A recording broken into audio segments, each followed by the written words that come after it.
शिव तांडव मु पढ़ी कि तार अनुवाद पढ़ी मु केवल ए भावुची जड़े लेखक बा लेखिका तार निज लेखा कौन सी अवदान को सेटा गद्य हो पद्य हो आ अनुवाद हो तार स्पष्टता तार पवित्रता केते दूर पर्यंत रखिपर एवं जी ट्रांसलेट भी करिथिबो से भी से ट्रांसलेशन को सेम सही रकम सुरक्षा दब जोटा ओरिजिनल बही पाए एठी जे लेखिका से ट्रांसलेशन तांकर दुख जे तार जो ट्रांसलेशन होती ठीक भाव में बोला जाए ना ठीक भाव में उच्चारण करा जाए ना तार ठीक भाव में तार अर्थ को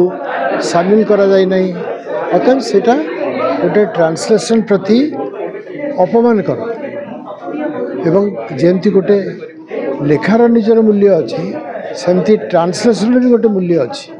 जदिओ सेटा आउ जड़क लेखार अनुवाद से अनुवाद भी मूल्य अच्छी तो ताकू संपूर्ण लीगल प्रोटेक्शन एवं साहित्य भितर संवाद भितर ताकू जो रकम निरापत्ता दबा कथा सेटा छपा अक्षर बही हो पारुनी बोली तांकर अभियोग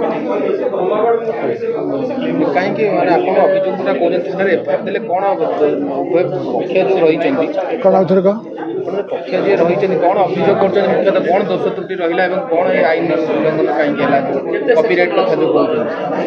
कौन से तार डिटेल्स तुम्हें जानवा चाह ना कौन कौन रहा कौ शब्द उच्चारण कौ शब्द दिखाई तार ठीक अर्थर दिखाईनी यही सब रकम कथा आमर जदि आम जातीय संगीत जदि गोटे फ्रेज भी भूल करवा ताहले विराट बड़ अपराध आम जातीय संगीत केते बदली बदली गलानी एटा जॉर्ज फिफ्थ आसला बेले जो जातीय संगीत थिला आमर रवींद्रनाथ लिखिथिले से जातीय संगीत केते बदली गलानी किंतु ताकू सरकारकर अवगति रे जो माने ऑफिसर अछंती सेमानकर अवगति रे से जातीय संगीतर किसी ना किसी पुनरुद्धार होतम से किसी दोष ना थाना मुख्यतः 2 सप्ताह पूर्व अभियोग कौन अभियोग को क्षेत्र में अभियोग सेटा मैं पढ़ी से कहते थाना अभी तक जन वकिल अच्छा पचारे से कहीपरि मु खाली ये जानी जे एटा तांकर अनुवाद जोटा है से अनुवादर स्पष्टता नहीं से अनुवाद विषय संपूर्ण भाव में निरापत्ता नहीं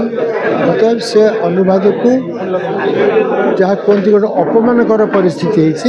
अनुवाद मुक्त करने को पड़े।